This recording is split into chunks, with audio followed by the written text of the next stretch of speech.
कर दे और सभी भक्तों को आशीर्वाद देने कृपा करें। जिस महापुरुष के श्रद्धांजलि देने के लिए हम लोग उपस्थित हुए हैं, उनके प्रति संत समाज ने बहुत कुछ कहा। पर बोलूं या योग के ऊपर बोलूं, लेकिन फिर भी यथामति मैं इतने कहूंगा, ऐसे महापुरुष। ये बहुत ही सौभाग्य का विषय है कि 500 वर्षों के संघर्ष के बाद अयोध्या में भगवान राम के मंदिर की प्राण प्रतिष्ठा 22 जनवरी को सभी देश के 139 संप्रदायों के पूज्य संत, देश के सभी गणमान्य जन, इस देश के यशस्वी प्रधानमंत्री मोदी जी और विशिष्ट संतों की अगुवाई में हो रहा है। इस बहुप्रतीक्षित क्षण की हिंदू समाज को सदियों से आकांक्षा थी। निश्चित रूप से हम सब का गौरव और हम सब का सीना चौड़ा हो जाता है सुनकर कि भगवान राम अपने घर में प्रवेश कर रहे हैं। मैं उत्तर प्रदेश के मुख्यमंत्री योगी आदित्यनाथ को भी धन्यवाद देता हूं, क्योंकि उनके पूज्य गुरुदेव महंत अवैधनाथ जी ने इस आंदोलन में प्रमुख भूमिका निभाई। उनकी मठ इस आंदोलन के लिए सदैव अग्रसर रहा। अयोध्या में तो राम मंदिर बनके तैयार है, मथुरा में भी चल रहा है, जामा मस्जिद हो या फिर पहले से ही हमारे संतों की मांग रही है। अयोध्या, मथुरा और काशी, ये 3 मंदिरों की मांग 1984 में इस देश के संतों ने केंद्र सरकार को की थी और पहला आंदोलन अयोध्या में प्रारंभ हुआ। अब चूँकि अयोध्या का काम पूर्णता की ओर है, तो मथुरा और काशी, जो कि मुगल आक्रांताओं ने जिन मंदिरों को विध्वंस किया, ऐसे 30,000 से ज़्यादा मंदिर इस देश में मुगल आक्रांताओं के द्वारा तोड़े गए। केवल 3 मंदिरों की मांग हिंदू समाज ने की है। 3 मंदिरों को सहसम्मान मुसलमान धर्मगुरुओं को और मुसलमान समाज को सहसम्मान बहुसंख्यक हिंदू समाज को वापस करना चाहिए, क्योंकि राम के बाद मथुरा में भगवान श्री कृष्ण और काशी में बाबा विश्वनाथ, जिनकी मान्यता पूरे हिंदुस्तान में है।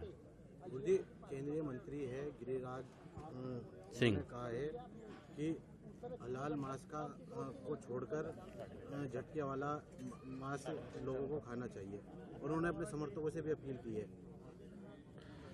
ये केंद्रीय मंत्री का अपना व्यक्तिगत बयान होगा, लेकिन हम इस देश में पूज्य संत ये मांग करते रहे हैं कि देश में किसी भी जीव की हत्या ना हो और कोई भी मांस हलाल हो चाहे वो झटका हो, इस देश में स्वीकार्य नहीं है।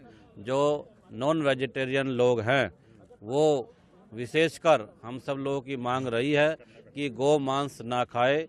गौ मांस इस देश में प्रतिबंधित है, इसलिए हम सब लोग जीवों में और दया का भाव रखते हैं, इसलिए मांस खाने की ओर हम लोगों का कोई कहना इस संदर्भ में उचित नहीं है। उन्होंने कहा है कि अपना धर्म खराब मत करें।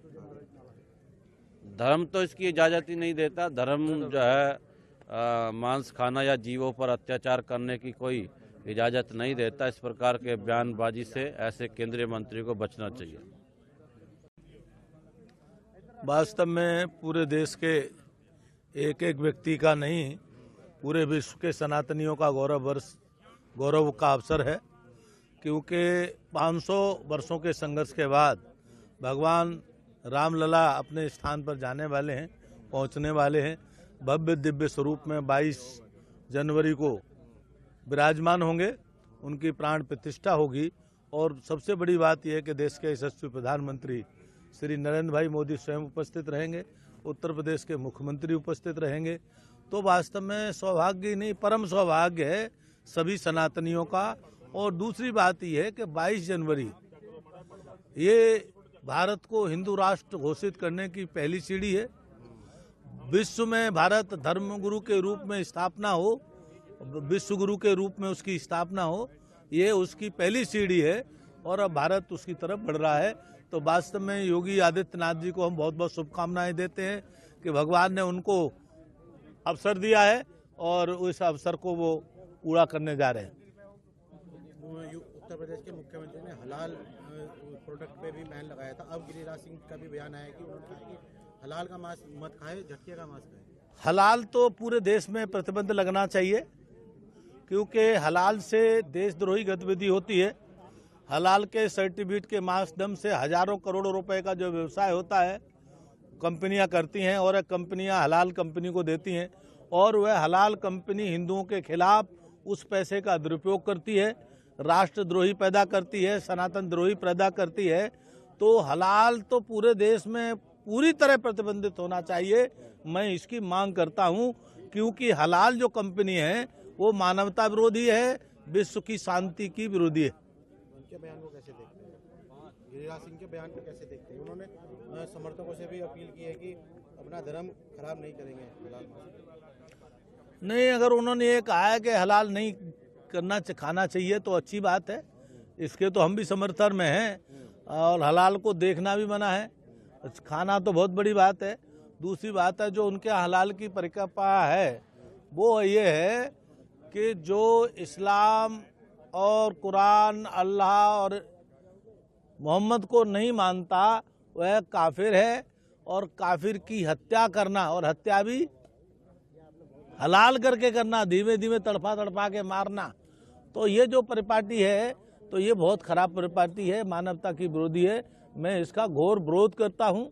और रही बात मांस खाने की, तो प्रकृति में मानव के लिए मांस खाने के लिए नहीं कहा गया है, या शाकाहारी रहने के लिए उसकी जो नेचर है वो शाकाहारी है। जो लोग मांस खाते हैं तो वास्तव में वो कबीर ने कहा है, जो बकरी मांस खाती है उसकी तो खाल खींची जाती है, और जो आदमी बकरी खाता है उसका क्या हाल होगा। तो इसलिए मांस तो खाना ही वर्जित होना चाहिए।